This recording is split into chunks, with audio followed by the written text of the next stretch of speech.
मऊगंज जिले के नईगढ़ी थाना क्षेत्र के अंतर्गत बहुती गांव में एक दिल दहला देने वाली घटना सामने आई है, जहां एक महिला का शव उसके ही घर के अंदर संदिग्ध परिस्थितियों में मिलने से पूरे इलाके में सनसनी फैल गई है। मृतका के हाथ पैर कपड़े से बंधे हुए थे और उसके मुंह में कपड़ा ठूसा हुआ था, जिससे यह मामला शुरुआती तौर पर गंभीर और संदिग्ध प्रतीत हो रहा है। क्या आपको बोरवेल करवाना है लेकिन लोकल और सस्ते पाइप्स लगाकर हो गए हैं परेशान? तो अब आपके शहर में आया है न्यूट्रॉन 40 kg बोरवेल पाइप। दमदार क्वालिटी के साथ 10 साल की गारंटी, ज्यादा मजबूती और लंबी उम्र का वादा। तो अगली बार बोरवेल करवाएं। केसिंग पाइप सिर्फ न्यूट्रॉन 40 kg ही लगवाएं। घटना की जानकारी मिलते ही स्थानीय पुलिस, फिंगरप्रिंट एक्सपर्ट टीम और एफएसएल की टीम मौके पर पहुंची और पूरे घर का बारीकी से निरीक्षण करते हुए साक्ष्य जुटाने की कार्रवाई शुरू कर दी गई। जानकारी के अनुसार मृतका की पहचान उमा सिंह के रूप में हुई है।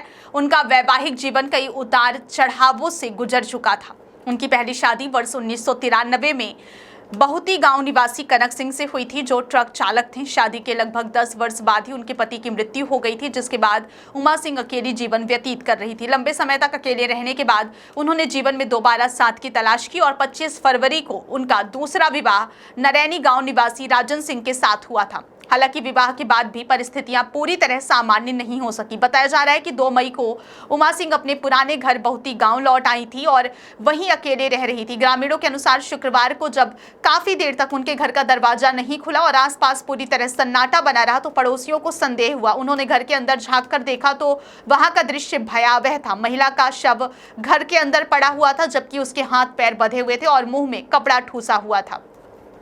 यह देखकर ग्रामीणों में हड़कंप मच गया और तुरंत पुलिस को सूचना दी गई। सूचना मिलते ही नईगढ़ी थाना पुलिस मौके पर पहुंची और पूरे क्षेत्र को घेराबंदी कर जांच शुरू कर दी। पुलिस ने शव को अपने कब्जे में लेकर पंचनामा कार्रवाई की और फॉरेंसिक टीम को बुलाकर घटनास्थल की बारीकी से जांच कराई गई। मौके से फिंगरप्रिंट और अन्य वैज्ञानिक साक्ष्य एकत्र किए गए, ताकि यह पता लगाया जा सके कि घटना के पीछे किसी बाहरी व्यक्ति का हाथ है या फिर किसी करीबी की भूमिका हो सकती है। मऊगंज एसडीओपी सची पाठक ने बताया कि महिला घर में अकेली रह रही थी और उनका शव संदिग्ध अवस्था में पाया गया। प्रारंभिक जांच में यह स्पष्ट है कि शव की स्थिति सामान्य नहीं है, क्योंकि हाथ पैर बंधे हुए थे और मुंह में कपड़ा ठूसा गया था, जो किसी साजिश या आपराधिक घटना की ओर संकेत करता है। हालांकि पुलिस ने अभी किसी निष्कर्ष पर पहुंचने से इनकार किया है और कहा है कि सभी पहलुओं पर गंभीरता से जांच की जा रही है। पुलिस अधिकारियों का कहना है कि पोस्टमार्टम रिपोर्ट आने के बाद ही महिला की मौत के वास्तविक कारणों का पता चल सकेगा। क्या आपको बोरवेल करवाना है लेकिन लोकल और सस्ते पाइप्स लगाकर हो गए हैं परेशान? तो अब आपके शहर में आया है न्यूट्रॉन 40 kg बोरवेल पाइप। दमदार क्वालिटी के साथ 10 साल की गारंटी, ज्यादा मजबूती और लंबी उम्र का वादा। तो अगली बार बोरवेल करवाएं। केसिंग पाइप सिर्फ न्यूट्रॉन 40 kg ही लगवाएं।